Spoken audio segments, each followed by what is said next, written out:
Assalamualaikum warahmatullahi wabarakatuh dan salam sejahtera. Perkenalkan, saya Yulian Andriani, salah satu peserta Latsar CPNS Pusat Bank KDOD Angkatan ke-16 dengan NBH 37.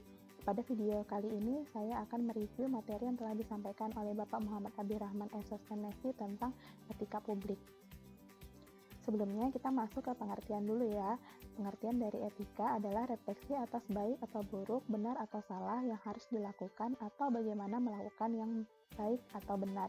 Sedangkan etika publik adalah refleksi tentang sadar atau norma yang menentukan baik atau buruk, benar atau salah perilaku, tindakan, dan keputusan untuk mengarahkan kebijakan publik dalam rangka menjalankan tanggung jawab pelayanan publik. Berikut ini adalah 12 kode etik aparatur sipil negara. Yang pertama adalah melaksanakan tugasnya dengan jujur, bertanggung jawab, dan berintegritas tinggi. Yang kedua, melaksanakan tugasnya dengan cermat dan disiplin. Yang ketiga, melayani dengan sikap hormat, santun, dan tanpa tekanan. Yang keempat, melaksanakan tugasnya sesuai dengan peraturan perundangan yang berlaku. Yang kelima, melaksanakan tugasnya sesuai dengan perintah atasan atau pejabat yang berwenang, sejauh tidak bertentangan dengan ketentuan perundang-undangan dan etika pemerintah.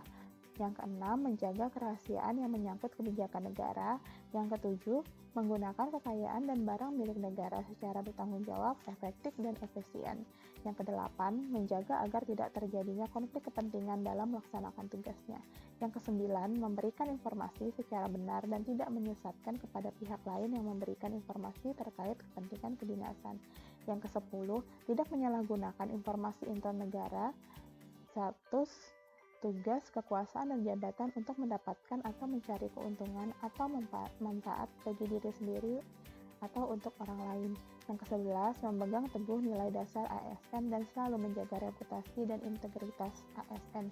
Yang ke-12, melaksanakan ketentuan perundang-undangan mengenai disiplin pegawai negeri sipil. Berikut ini adalah nilai-nilai dasar etika publik. Yang pertama adalah memegang teguh nilai-nilai dalam ideologi negara Pancasila. Yang kedua, setia dan mempertahankan Undang-Undang Dasar Negara Kesatuan Republik Indonesia.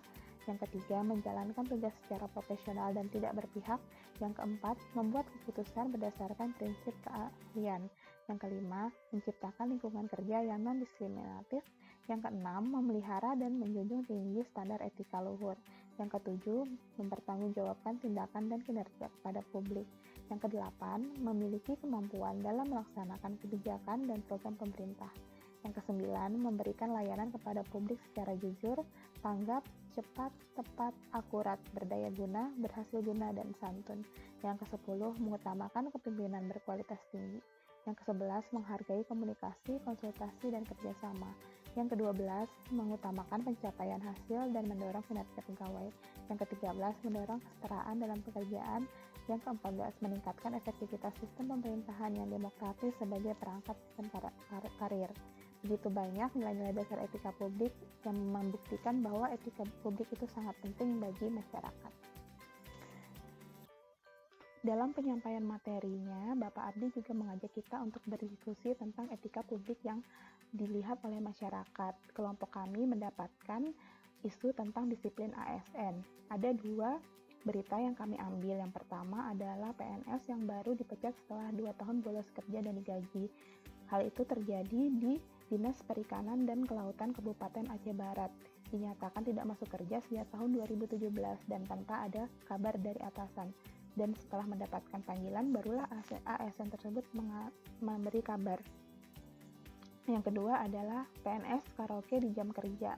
Ini terjadi di Bangka Selatan, Kepulauan Bangka Belitung.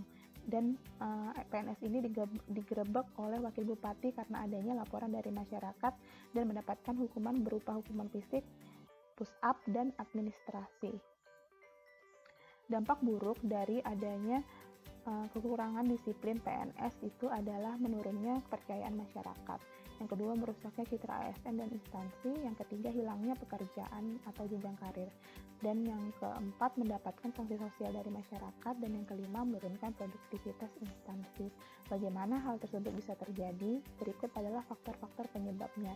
Yang pertama, mungkin kurangnya pengawasan dari pimpinan, tidak adanya evaluasi setiap tahun ataupun dari bulan ke bulan, sehingga tidak diketahui apabila ada ASN yang tidak masuk di jam kerja atau meninggalkan kantor pada jam kerja, kurangnya kesadaran diri dan etika dari ASN, aturan dan sanksi yang tidak tegas, dan adanya kesempatan dan niat, serta tupoksi kurang jelas sehingga banyak waktu untuk menganggur.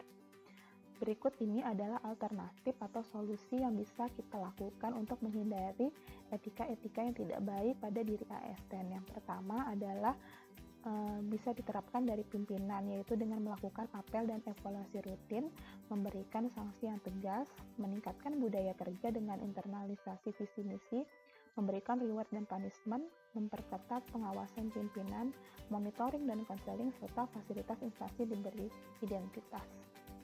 Yang kedua adalah dari individu kita sendiri. Yang pertama, kita bisa melakukan introspeksi diri, kemudian membuat dan melaporkan SKP, serta self-development dengan mengikuti pelatihan terkait etika dan fungsi ASN.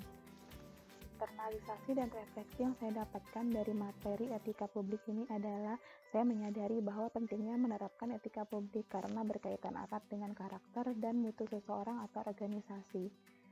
Dan rencana aksi yang akan saya lakukan adalah kita sebagai dosen sudah selayaknya melayani mahasiswa dengan sepenuh hati dan menerapkan nilai-nilai etika publik. Selain itu, kita juga harus menerapkan etika publik yang baik ketika berada di lingkungan masyarakat. Demikian tadi review dari materi etika publik. Semoga bermanfaat dan sampai jumpa di video-video selanjutnya. Terima kasih. Wassalamualaikum warahmatullahi wabarakatuh.